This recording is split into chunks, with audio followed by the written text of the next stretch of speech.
Salut. Alors ça y est, c'est la moisson de blé. Donc j'en ai fait, alors ça c'était hier, j'en ai fait 2 passés comme ça. Là je suis juste rentré dans le champ, hein. J'en ai fait 2 passés, c'était pour la prise d'échantillons. D'abord celle-ci, puis après on était à 16 d'humidité. Et puis avec papa on s'est dit tiens, on va en faire une deuxième à côté, parce que peut-être que parce que là en fait je suis à cheval sur le passage de traitement. Et on s'est dit bon, il y a peut-être des grains verts dedans ou quelque chose qui nous met de l'humidité, alors qu'en fait elle n'y est pas réellement. Et donc j'en ai fait une deuxième bande à côté et en fait c'était à 16 aussi. Alors on peut voir très bien la différence de couleur de ma semence qui est donc claire. Le blé là, donc Césario. Ici je me rappelle plus, peut-être Vivando, je sais plus ce que j'avais dit dans ma vidéo. Et donc ensuite on repart sur du blé plus foncé. C'est vrai que la différence est flagrante. Après celui-là il est barbu, l'autre ne l'est pas. Mais voilà. Alors j'ai quelques petites taches vertes, je sais pas si tu les vois là, juste là. Il n'y en a pas au fond, mais il y en a là en fait devant. Il semblerait que ce soit du liseron qui a monté dans le blé puis qui s'étale au-dessus maintenant. Bon, c'est pas méchant, hein, le liseron, là le peu qu'il y a, ça rentre dedans, ça ressort aussitôt derrière, et puis il n'y a pas de... Non, attends, c'est pas le bon bouton.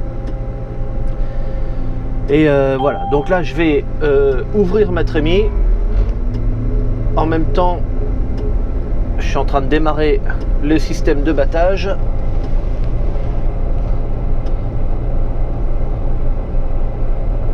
Voilà. Tu vois qu'il y en a un petit peu dedans, c'est les deux passés que j'ai fait là. Alors comme je suis tout près de la ferme, le moteur est encore pas suffisamment chaud. Donc je vais laisser au ralenti, comme ça la batteuse tourne un peu. Donc le fait d'ouvrir la trémie, ça permet 2 choses. La première, quand il fait jour dehors, ça permet de voir dedans ce qui se passe. Ensuite la nuit, il y a un phare dedans. Et si on laisse fermer, le phare ne suffit pas quand il fait jour, il y a trop de lumière ambiante. Et ensuite, ça permet d'augmenter la capacité de la trémie, puisque, comme tu as pu le voir, en haut, il y a des rhéos qui se sont déployés en même temps. Voilà, le truc rond en haut, là-bas, au milieu, c'est ma sonde de remplissage à 100%. Et il y en a une derrière, et il y a la même chose à l'avant, en fait. Comme ça, si jamais ça se remplit plus derrière ou plus devant, je me fais pas avoir. Voilà. Et puis après, j'en ai une ici, là, sur le coin. C'est celle à 70%, celle-là. Donc là je suis accéléré à mi-régime. Voilà, j'attends tranquillement que le moteur monte un petit peu en température. Et puis on va recommencer. Ok, ça y est, c'est recommencé. Ici on peut voir qu'il y a un rond couché. Alors je sais pas si tu te rappelles, dans une vidéo j'avais fait voir qu'il y avait un sac de blé qui était tombé là. On avait ramassé et la densité de semis était extrême du coup, parce qu'il en avait resté plein et c'était déjà à moitié couché alors que le blé était encore vert, ce qui est tout à fait logique, hein. La densité était tellement élevée que tout s'est cassé la gueule. Et donc voilà, c'est toujours là. Il n'y a pas de raison que ça change. J'ai vu un passage de chevreuil. Là dans le blé c'est plutôt les chevreuils qui vont traverser. Et généralement, enfin ça arrive souvent. Peut-être peut-être une fois par an, où je vais avoir une maman avec 1 ou 2 petits chevreuils dans le blé, et il faut que je sois très vigilant, parce que je l'avais fait voir en vidéo peut-être il y a 2 ans, je ne me rappelle plus, où on voyait le blé qui bougeait devant la coupe, et j'étais obligé de m'arrêter et de m'arrêter encore parce qu'il n'avançait pas. Et sa maman l'attendait dans la partie qui était coupée plus loin, et puis elle était là, elle attendait, puis il sortait pas, puis bon, au bout de 2-3 tours, il était sorti quand même, puis hop, après ils sont partis tous les deux. Mais ça c'est le genre de truc, il faut que je sois très vigilant, parce que le pauvre petit chevreuil, je sais pas s'il serait avalé par la coupe ou si la sécurité se mettrait en route, mais malgré tout, de toute façon il serait mort quand même, parce que quand il rentrerait dedans, déjà la scie lui couperait les pattes, Et puis en plus, les doigts ameneurs lui taperaient dessus, enfin il serait complètement esquinté, le pauvre petite bête. Donc voilà, ça c'est quelque chose que je fais attention, c'est les animaux, voilà, qu'il peut y avoir dans les champs. Également, il y a 1 an ou 2, ou 2 ans, j'avais eu des busards Saint-Martin, des oiseaux, qui font leur nid à même les champs. Et voilà, donc j'en avais laissé une petite partie que j'avais pas moissonnée. D'ailleurs, je te mets la vidéo dans le coin. Et puis tu peux voir, il y a un extrait où je les fais voir, les petits. Alors à la saison où on était, normalement ils auraient dû être envolés. Donc je pense qu'elle avait fait ses œufs un peu tard. Et là on est le combien là? On est le 17 juillet. Normalement le 17 juillet il n'y a plus de busards, il n'y a plus que le nid. Mais les petits normalement ils sont déjà partis. Mais bon, ça ne m'empêche pas que je dois quand même rester vigilant sur ça. Allez, là c'est pas la même couleur, c'est la fin du champ qui se termine en pointu le long de la haie. Et c'est pas la même couleur parce que je pense que j'ai pas eu assez de semences pour terminer mon champ. Puis j'ai fini avec un autre sac et puis allez hop. Donc voilà, là c'est du non barbu, donc Césario, et là c'est du barbu, je sais même pas ce que c'est. Mais c'est pas très grave, il y en a pas beaucoup. À la coopérative, en fait, quand on va livrer, il faut qu'on dise la variété.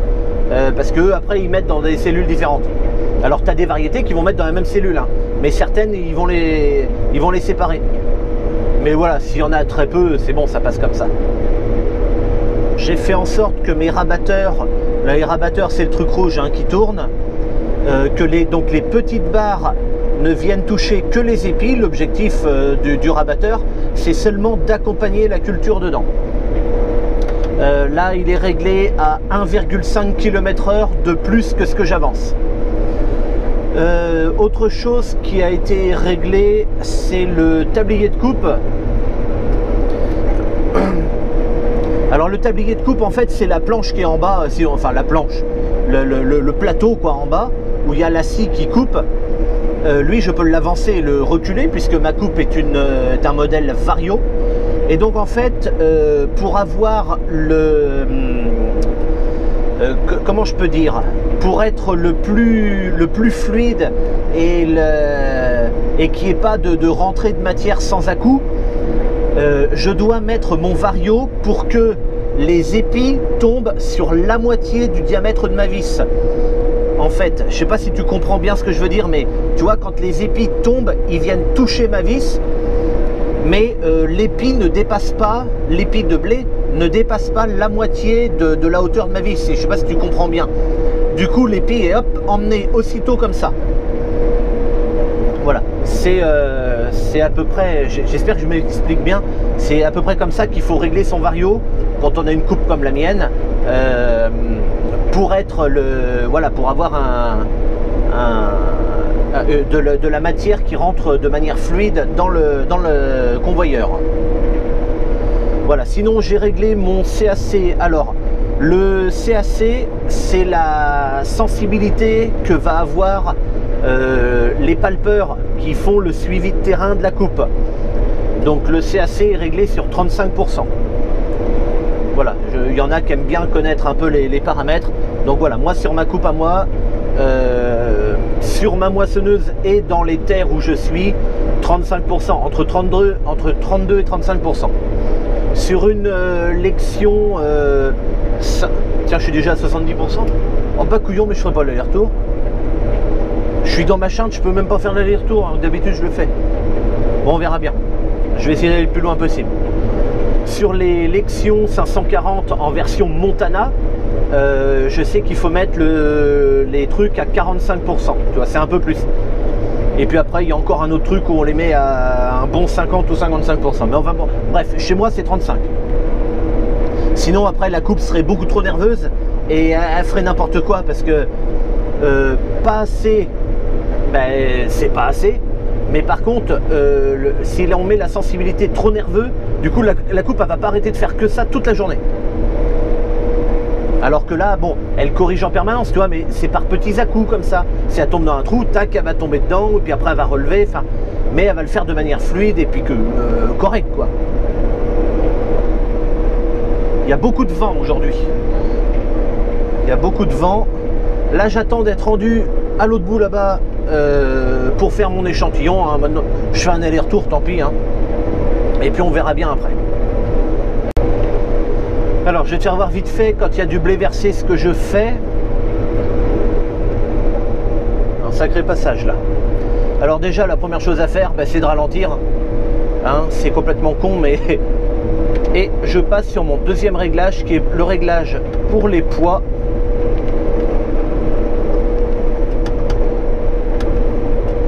Et donc ça arrive de le prendre, les rabatteurs vont tout doucement. Hop, je repasse en réglage blé. Hop, mes rabatteurs se mettent à accélérer, ils remontent, la coupe remonte. Mon tablier de coupe se remet, puisqu'il n'est pas réglé pareil pour les poids, il était bien plus avancé. Et donc là, il vient de se réduire. Donc voilà, un bouton et tout se fait. Voilà, ça c'est quand même très appréciable. Voilà, après, il y a... j'ai vu passer de temps en temps certains commentaires qui me disent « Ah bah oui, mais bon, la technologie, t'as pas connu les anciennes batteuses, gna gna gna. » Alors si. La moissonneuse que nous avions avant n'avait pas d'électronique. Elle avait même un capteur de perte qui ne marchait même pas. Donc voilà, elle avait rien, tout était manuel. C'était une New Holland 80-81. Et elle marchait très bien, mais elle avait aucune assistance. Si, j'avais des sécurités quand même sur les... Enfin, des alarmes. Tu sais, s'il y avait une courroie qui patine, un truc, il y avait ça quand même. Mais c'est tout. Et puis, j'ai même conduit, encore avant, la John Deere qu'on avait. C'était une John Deere 965. Et elle avait encore moins d'électronique, forcément. Et puis, elle était même en boîte de vitesse mécanique, celle-là. Alors, bonjour la jambe à la fin de la journée. Mais oui, en boîte mécanique. Et elle avait un vario, en fait.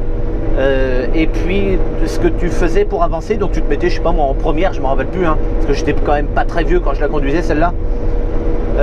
Tu te mettais en première. Et puis après, avec ton vario, tu pouvais pousser pour accélérer ou ralentir dans ta vitesse que tu étais engagé. C'était pas si mal, parce qu'en fait, tu avais quand même dans chaque rapport une plage de vitesse. Et puis voilà, mais c'était une jolie moissonneuse aussi qui marchait bien.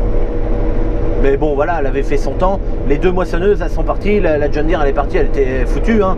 Elle était usée. Et puis la New Holland, elle était tellement usée que toutes les tôles de fond étaient toutes pourries, non, usées.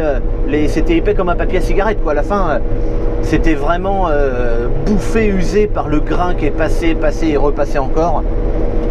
Mais bon, voilà, les moissonneuses, nous les moissonneuses, quand elles sont parties de la maison, vraiment, il y avait, si tu voulais la remettre en état, il y avait quand même du taf à faire dessus, parce que elles n'étaient pas abîmées, mais elles étaient usées, quoi. C'est le terme, usées. Allez, je suis rendu au bout, tu vois, je suis en train de discuter de tout et de rien. Hop là, j'arrête ma coupe. Je sais pas combien je suis rempli, mais à mon avis, je dois être pas mal quand même. Et donc, je vais vider sur l'avant de la remorque et on va prendre l'échantillon. Ok, donc là, je continue de moissonner. Tout le là-bas est fait. En fait, il me reste cette bande-là à faire. Donc ça, c'est ma bande. C'est ma bande qui va que j'ai semée. Donc c'est de la semence certifiée que j'ai semée au mois d'octobre. Et donc c'est là-dedans que je vais récupérer là-dedans, c'est les grains de blé en fait qui seront semés au mois d'octobre prochain. C'est là que je vais récupérer ma semence en fait. Et à 3 endroits. Un ici et puis je l'ai fait à 2 endroits dans le champ d'à côté. Voilà, là on peut voir papa qui s'en va.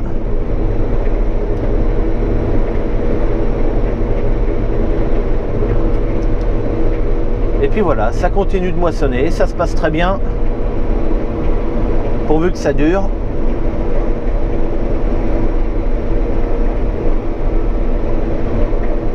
Le blé danse devant la coupe.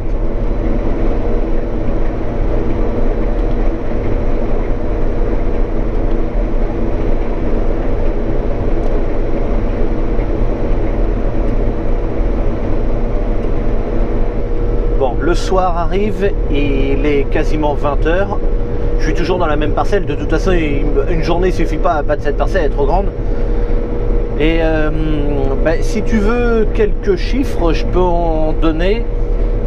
Jusqu'à maintenant, j'ai moissonné 8 hectares 15 en 4h40. Au niveau des consommations, je suis à 16 litres à l'hectare de carburant. Et j'ai même, c'est rigolo parce que j'ai même une consommation par tonne de blé récolté et je suis à 1,9 litres.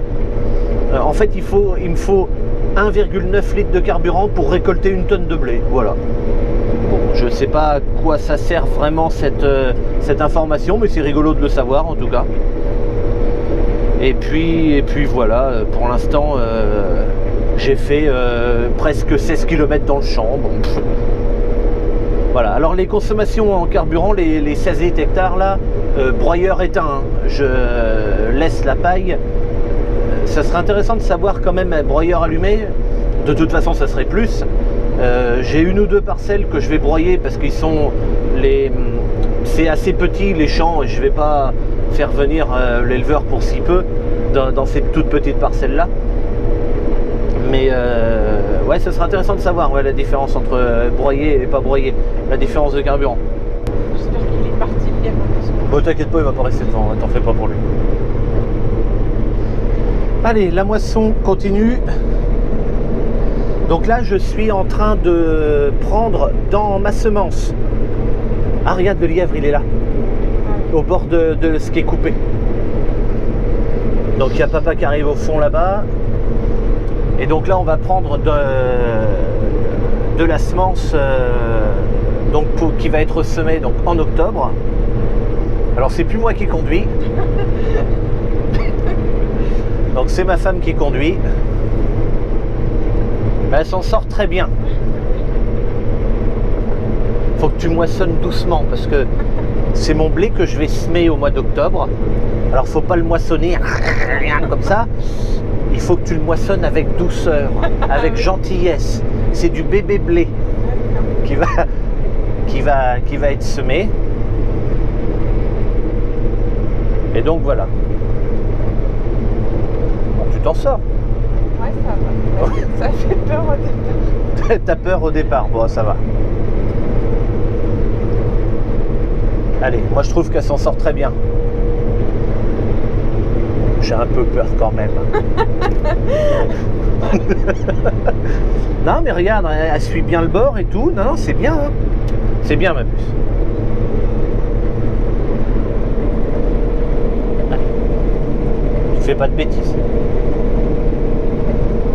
Faut pas qu'il y ait un chevreuil qui court devant. Non mais les chevreuils, ils vont pas sortir là à 3 mètres. Hein, il va se barrer avant. Comme le lièvre, t'as vu, il a pas attendu d'être au bord. Allez, tourne pas trop court ma puce parce que l'autre bout de la coupe il pousse le blé du coup. Ah.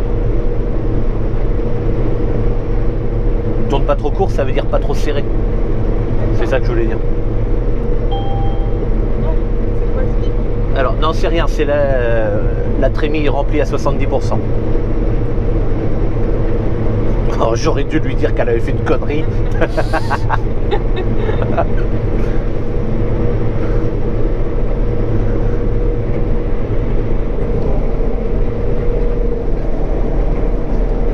J'ai même une bouteille à mon nom. Tu le crois ça?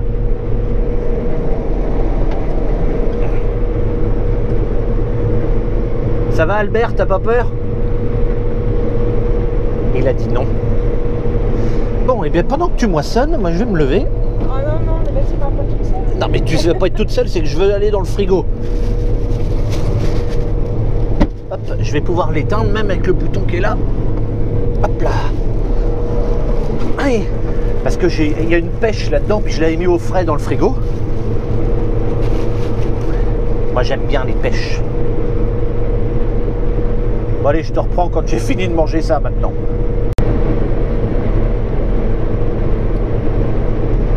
Allez, on a... Les lignes droites ne sont pas droites. Les lignes droites ne sont pas droites, mais non. Mais là, bon, si, c'est quand même pas mal droit ce que tu as fait. Hein. Bon, tu as fait un petit coup de volant à l'autre bout là-bas. derrière, mais il y a un gros chevreuil, tu en as parlé juste avant, qui était juste devant, enfin pas devant la coupe, mais un peu à côté. Et hop, il a sauté. Et la caméra a été éteinte, c'est dommage. Fais gaffe, vire là. Ça va, t'en as pas manqué. C'est quoi ça? Là, la trémie est pleine. Arrête-toi. Appuie sur le bouton de droite pour relever la coupe. Voilà, une fois. Et recule un peu. Vas-y, recule. Voilà, recule, recule, recule. Alors pour que ce soit plus facile pour toi, regarde, la caméra, la marque de la caméra, tu vises l'andin de paille. Et puis après, c'est bon. Appuie sur le bouton stop jaune sur ta poignée. Non, ah non, non, pas celui-là. Voilà. Recule encore, recule encore. Mais jusqu'où? Je vois même pas le tracteur. Le tracteur, il est sur le côté, t'en fais pas pour lui. Allez, recule encore. Et puis je vais prendre le volant pour vider. Bon, ben c'est très bien.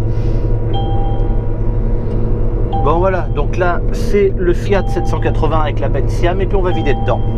Tu vas tenir la caméra, bien? Allez, arrête-toi là, je vais le faire maintenant. Faut que tu appuies sur la manette en bas. Voilà.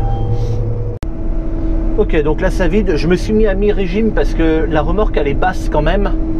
Et donc c'est quand même plus simple de vider quand on est un peu moins accéléré, quoi.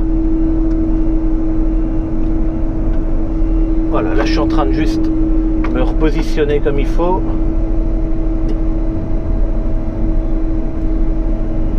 Alors comme c'est une remorque à un seul essieu, je vais me mettre un peu plus en avant. Voilà.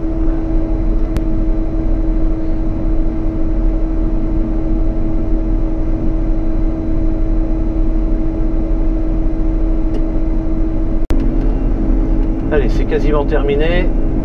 Je vais pas trop charger sur l'avant, je vais plutôt, tu vois, j'ai chargé devant l'essieu et puis un peu plus sur l'arrière. Ça sera plus facile pour dételer la remorque parce que... Allez, je remets les gaz pour finir de vider correctement.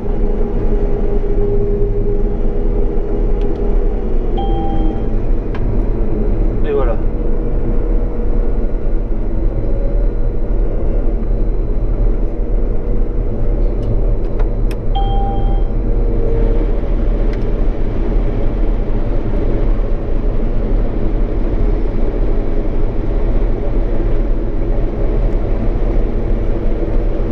Là, ce que je fais en fait, c'est que je finis le petit bout là qu'on n'a pas pu terminer, je complète la remorque et puis ça ira comme ça.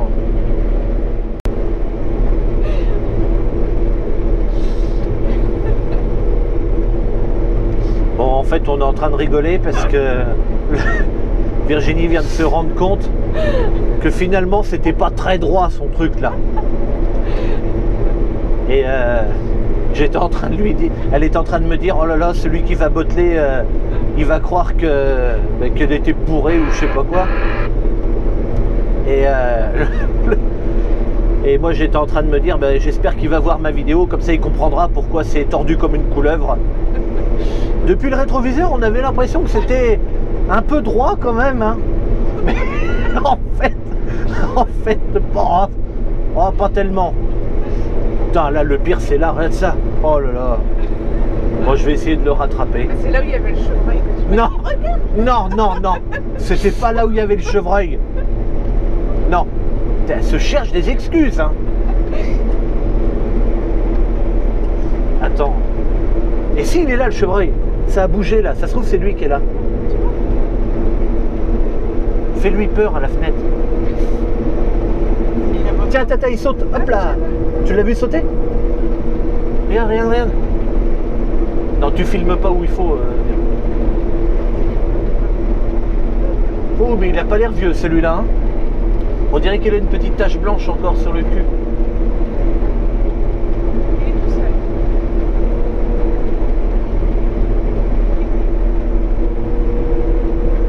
Allez, va-t'en. Va. Allez, hop là. Et ça court, et ça saute. Allez hop, du coup elle s'en va, elle a fait son tour de moissonneuse.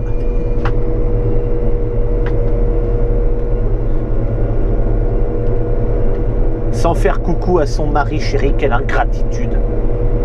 Bon, en vrai, elle m'a fait coucou tout à l'heure. Parce que là, elle est revenue parce qu'évidemment, elle avait oublié un truc dans la moissonneuse. Allez, hop, on continue. Hier, on a eu un petit souci avec la grosse benne Fontan. Si tu veux, tant qu'on est dans la Chinte, enfin dans le bout de champ, ça va bien. Par contre, quand en fait j'arrive pas à faire un aller-retour, donc à tous les tours le tracteur va à ma rencontre plus loin là-bas et ensuite je vide. J'attends que ma benne, j'attends que l'alarme 100% de trémie s'allume, j'arrête, la benne vient à côté de moi et puis on vide et ensuite je vais au bout et je revide. Parce que sinon, à chaque tour, la benne devrait aller encore plus loin. Et la benne Fontan, elle en avait bien assez, à mon avis, dedans. Et puis, le tracteur a été à l'autre bout, enfin, au milieu, là. Et en fait, à un moment, alors ça se voit pas à la caméra, mais il y a une légère bosse, juste là. Le champ est assez plat, mais à un moment, ça fait ça. Je sais pas pourquoi. Et enfin, ça l'a toujours fait, hein, mais je pense que c'est peut-être un ancien chemin, peut-être, qui est par là. J'en sais rien. Et donc, la benne, en montant la côte, comme les terrains sont très frais, hein, de toute façon, eh bien, elle a commencé à s'enfoncer légèrement. Et ensuite, le tracteur a commencé à patiner, puisque le tracteur, en fait, il est à vide, puisqu'il n'y a rien qui appuie dessus, vu qu'il y a une tourelle. Et voilà, tout s'est embourbé, en fait. Donc la benne Fontan, elle s'est enfoncée dans le sol, et puis elle est restée comme ça. Et puis le tracteur, terminé, il bougeait plus de place.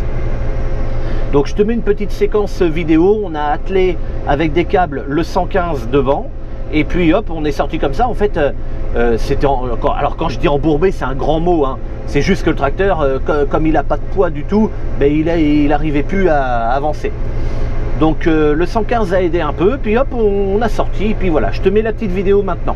La remorque transport Fontan est embourbée dans le champ de blé.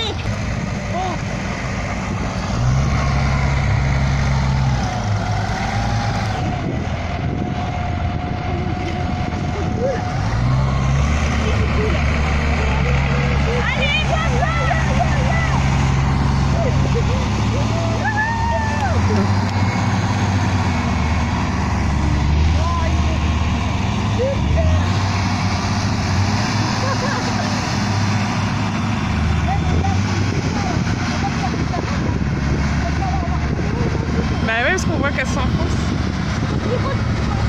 Demi-tour, on fait demi-tour.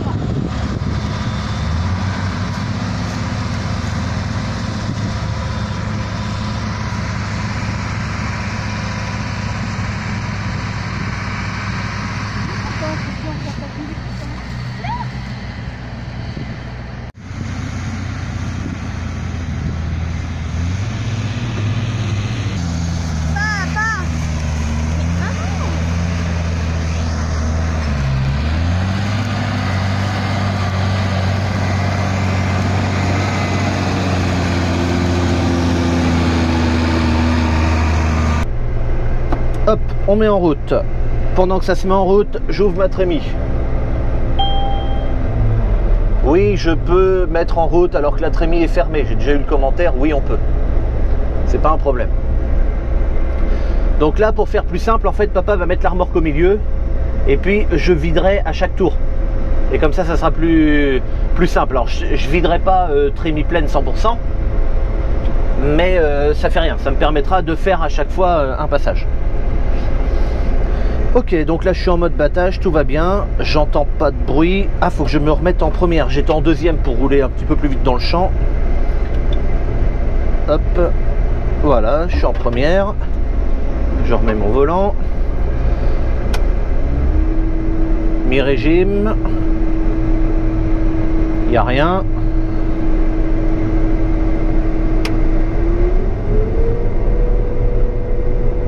Plein gaz.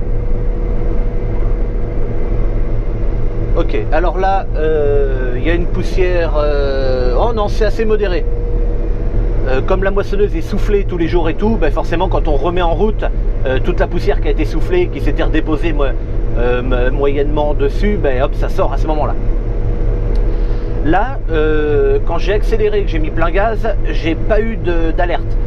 Il y en a qui ont remarqué, je remercie Esteban d'ailleurs qui m'a demandé d'expliquer ça sur une vidéo, donc je le fais maintenant. De temps en temps, quand je mets plein gaz, à un moment, on entend une alerte. On entend un bip au niveau de l'ordinateur avec des voyants qui s'allument et hop, qui s'éteignent aussitôt. Et cette alerte, en fait, c'est une alerte de patinage des courroies. Alors, c'est pas grave du tout, hein, c'est que de toute façon, moi, je peux pas contrôler mon accélération. Hein, c'est ralenti, mi-régime ou à fond. Donc, je peux pas accélérer progressivement. Et en fait, si ça me met une petite alerte de patinage, c'est parce que j'ai un moteur assez gros sur la moissonneuse. Et le moteur, il est tellement vénère que quand il accélère, ben, ça fait patiner les courroies. Et mes capteurs détectent ce patinage, me mettent une petite alerte en cabine qui s'éteint aussitôt parce que la courroie, en fait, c'est un patinage de rien du tout qu'elle a eu, mais un peu. Et ben, voilà, c'est ça l'alerte que j'ai des fois quand je mets plein gaz, le petit bip que j'ai sur l'ordinateur. Allez, on met en route la coupe. Hop, je fais descendre un peu.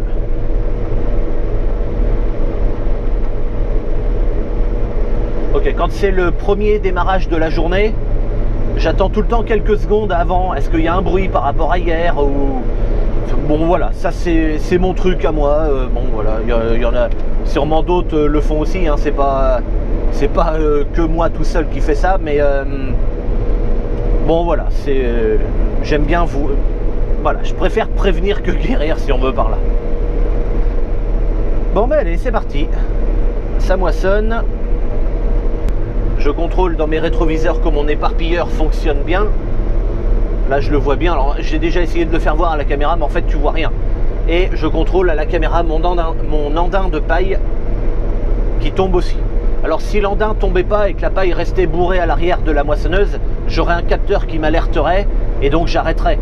Mais voilà, je préfère le surveiller aussi de visu. Les capteurs c'est bien, mais c'est vrai que j'aime bien contrôler au visuel aussi. Alors, hier dans la soirée, j'avais donné des chiffres, tu sais, de consommation de carburant et tout ça. Et donc j'ai oublié de te donner un chiffre qui est intéressant aussi, je mets ma main, c'est le chiffre en haut là, où il y a écrit 24, 27%, 20%, 15%, voilà, 22, 20%. Ça c'est le pourcentage d'occupation moteur, c'est-à-dire que en gros pour moissonner là mon blé, le moteur force entre 15 et 25% de sa capacité. Voilà, c'est ça que ça veut dire. Tu vois, tout à l'heure je disais j'ai un gros moteur sur la batteuse. Alors le fait d'avoir un gros moteur fait que du coup il est peu chargé en fait. Et donc ça me permet aussi de consommer assez peu de carburant pour la moisson. Alors l'autre champ, bah, il est là à faire. On peut voir une zone claire, une zone sombre et tout ça. Donc ça c'est mes variétés que j'ai à faire.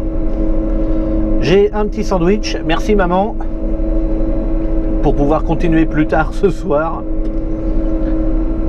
Et le soleil commence à me gonfler là à cette heure là, parce qu'il descend.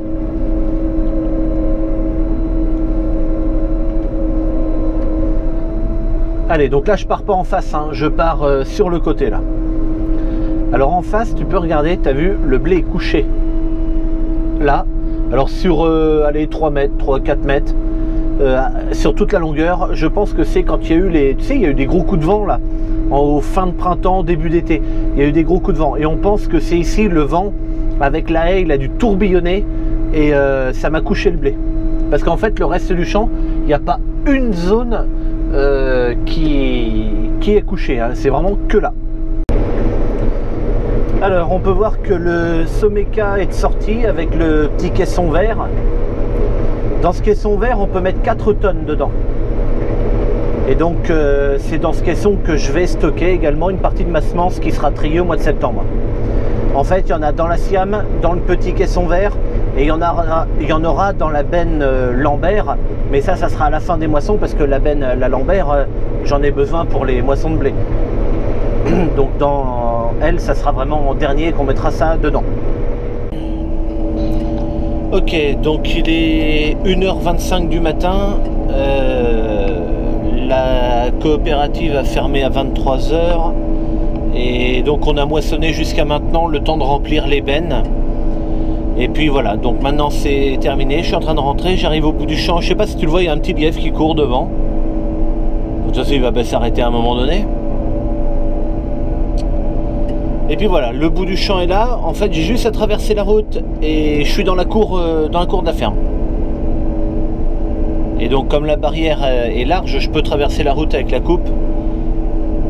Mais il sait pas où il va lui. Allez, sauve-toi.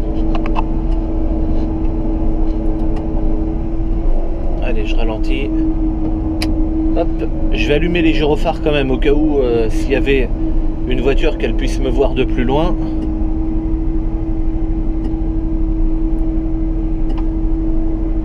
Alors attends, il n'y a pas de voiture. Voilà, donc moi j'ai juste à rentrer là dans la cour.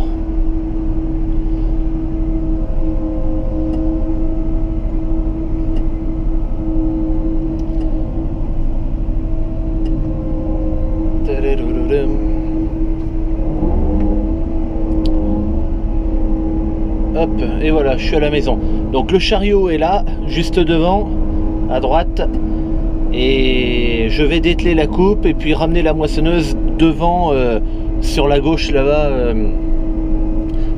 enfin dans la cour en herbe, pour qu'elle passe la nuit ici. En fait la moissonneuse on la rentre jamais un soir où elle a moissonné, parce que comme elle est chaude et tout, si jamais il y avait un problème, et ben au moins au pire bon bah elle brûlerait toute seule quoi, mais elle n'emmènerait pas un bâtiment ou d'autres matériels avec quoi. Donc elle dort toute seule dehors dans l'herbe.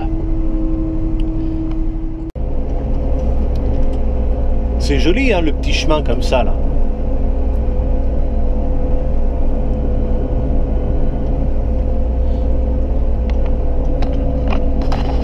Bon, pour être honnête, avec papa on est venu il y a, je sais pas, il y a 2 semaines peut-être maintenant, à peine. Et avec la tronçonneuse sur perche, on a coupé une branche ou deux qui avait descendu un peu. Mais bon, sinon ça a de la gueule. Hein. Alors là, je voulais te faire voir quelque chose. Je suis dans le champ où il y a, où je suis dans enclavé par la forêt de Magnal. Donc j'ai 3 faces sur 4 qui sont enclavées par la forêt. Donc, et j'ai beaucoup dans ce champ par exemple, tu vois, je peux pas faire de tournesol parce que les cerfs ils bouffent tout. On en a fait avant, hein, on a arrêté, c'est impossible, c'est ingérable. Et puis voilà, enfin il y a des cultures comme ça où on peut pas. Et en fait dans le coin, ici, j'ai une flaque d'eau. On est le combien aujourd'hui? On est le 21 juillet et tu vois il y a toujours la flaque d'eau. Et donc en fait là, j'ai beaucoup d'animaux qui viennent boire en fait dans cette flaque. Alors après au moment des semis de blé au mois d'octobre, la flaque d'eau n'y est pas s'il pleut pas beaucoup par exemple, la flaque d'eau n'y est plus. Mais en fait ici je ne travaille pas le champ là dans ce petit rond là, c'est à dire que je vais travailler avec le déchômeur là, mais je vais pas aller le mettre là-bas dedans pour que l'eau elle reste. Tout ça pour que les bêtes aient à boire en fait, hein, tout simplement. Voilà. C'est tout, c'était une petite particularité. Puis comme c'est dans le coin de champ, je m'en fous en fait. Ça me dérange pas. Ce serait au milieu du champ, ça serait chiant. Mais là, ça me gêne pas, c'est dans le coin, je m'en fous en fait. Voilà, c'était juste pour te faire voir ça. Donc là, je veux te faire voir un passage. Donc c'est une bête hein, qui est passée par là. Au lieu de suivre le passage de traitement, ben non, il a préféré passer là, lui. Pour aller au même endroit en fait. Hein.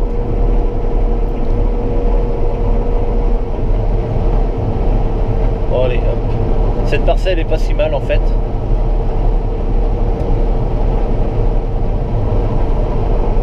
Donc là je suis enclavé. Là c'est mon voisin, il est agriculteur bio, donc là c'est de l'orge. Et devant là je pense que c'est de l'avoine. J'ai pas bien fait attention en fait. Mais on dirait ça en tout cas. Bon, ben moi je suis assis dans le champ. Je suis en train de regarder sur ma tablette la vidéo de Marc. Avec sa dernière vidéo, la suite et fin de la fauche. J'avais sorti Greux, donc là je viens de le ranger, j'ai fini les vues au drone. Et il y a papa qui est en train d'arriver. Et moi je sais pourquoi il est en train de rentrer comme ça sans moissonner. C'est parce qu'il n'a pas fait attention. Normalement on peut faire un aller-retour et la trémie est chargée quasiment à 70%. Et puis à mon avis il a dû vouloir essayer de faire un aller-retour. Et puis à l'autre bout là-bas il s'est retrouvé avec son alerte trémie pleine. Et puis maintenant il revient comme ça. C'est con hein. Alors sur le fonctionnement de ma moissonneuse, là où elle est assez forte, c'est qu'elle préserve les pailles. On est capable d'avoir des grandes tiges comme ça, et même carrément des tiges jusqu'à l'épi, en fait totalement dénuées de ses grains, et jusque là où la scie l'a coupé. Après, bon, il y a certaines pailles qui sont brisées aussi, hein, c'est pas parfait. Hein. Mais ça fait que les engins sont assez volumineux du coup. Et donc c'est une paille qui est appréciée des éleveurs. Pour le reste, je te mets une vidéo en même temps que je te parle. Là, on peut voir le fonctionnement de la moissonneuse, d'abord avec la coupe qui va sectionner les tiges. Les rabatteurs rouges aident les épis à tomber dans la coupe. La vis l'emmène au milieu de la moissonneuse et enfin c'est aspiré. Tu peux voir maintenant un vérin, il y a le même de l'autre côté. En fait, ces deux vérins-là servent à pencher à gauche et à droite, plus les deux vérins de convoyeur pour la hauteur. Ces 4 vérins en même temps font en fait le suivi de terrain. À côté de ça, la paille et les grains passent dans la moissonneuse pour le triage et la séparation. Ressort ensuite sur l'éparpilleur en bas de la moissonneuse les menus pailles, donc l'enveloppe du grain et tous les petits morceaux en fait qui sont chassés par la ventilation et triés par les grilles. Et ensuite derrière sort la paille qui était en partie haute de la moissonneuse. Voilà, alors l'éparpilleur à turbine, c'est pas obligatoire, hein, les anciennes moissonneuses n'avaient pas ça. Aujourd'hui il y a ça en fait, c'est pour éviter de faire un andin avec les menus pailles qu'on appelle ça. Ça les éparpille sur la largeur de coupe en fait, ça fait un dépôt plus régulier si on veut.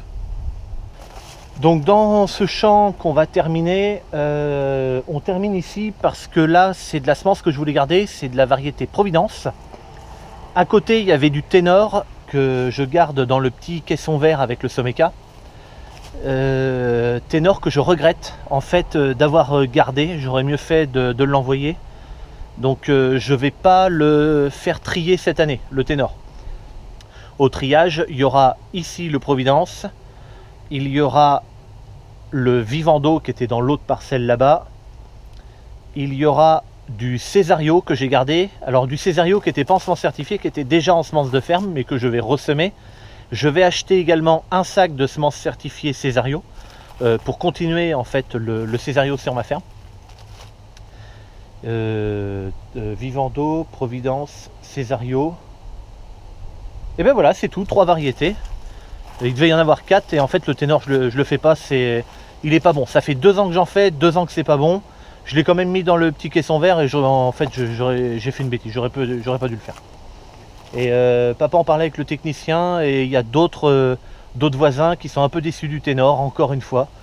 Donc bon, pour moi le ténor c'est terminé. Sillon, j'en avais encore fait cette année, j'avais des doutes. En fait le sillon il est trop aléatoire, en tout cas chez moi hein, bien sûr. Il est trop aléatoire, des fois ça va très bien marcher, puis des fois ça va être moyen, comme cette année c'est moyen. Mais bon, c'est comme ça, on fait ce qu'on peut avec les années qu'on a.